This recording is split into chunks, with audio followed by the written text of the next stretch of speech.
Among the very few Republicans in this country who actually accept that climate change is happening and that human beings are making it worse, they tell us that we still can't act on it because it's just going to cost too darn much money. There's nothing we can do about it because that's a big cost, and we don't want corporations to have to pay it. We don't want taxpayers to have to foot the bill to keep this country safe from rising sea levels and monster storms that are coming at an alarming rate. No. Well, guess what, Republicans? A new study has come out, and it said that the cost of Donald Trump's climate change denial, his refusal to do anything about the problem, is going to end up costing us about $100 trillion.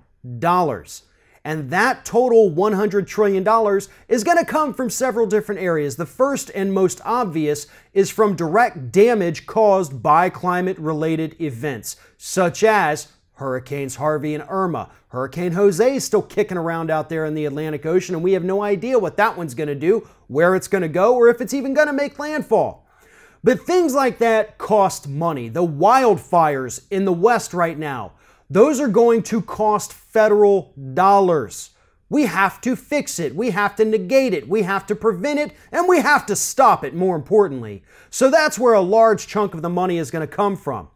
But the second part mentioned in a new Daily Beast article is something that very few people have discussed, and that is the carbon bubble.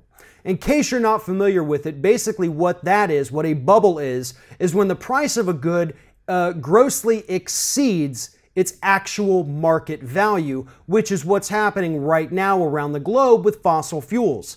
Eventually, that bubble bursts.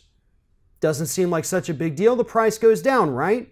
Well, when you consider the fact that 1/3 of global assets are invested in fossil fuel companies, fossil fuel stocks, that bubble amounts to worldwide economic devastation, with close to 1/3 of the entire wealth of the planet completely wiped out overnight.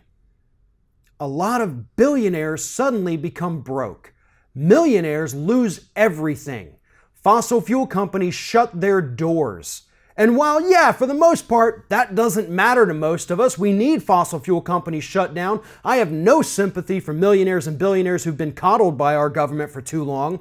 It will have obvious ripple effects throughout the global economy, sending countless people, hundreds of millions most likely, into a deep depression.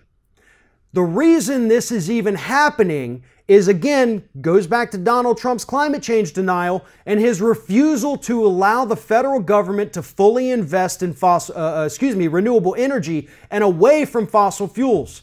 Trump has made it clear that he wants to double down on fossil fuels here in the United States. He wants to revamp the coal industry and open up new coal mines, even though nobody around the planet's buying coal anymore.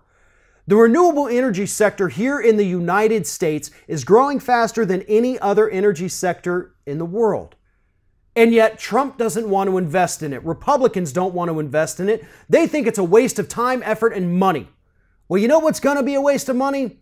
When you cost us $100 trillion because you refuse to take the advice of scientists and experts, basically because you refuse to listen to people who are smarter than you, because you're so damn arrogant and smug that you can't stand the thought that somebody out there knows more than you do. Thanks for watching, and if you like what you see here on Ring of Fire, we encourage you to subscribe to our channel.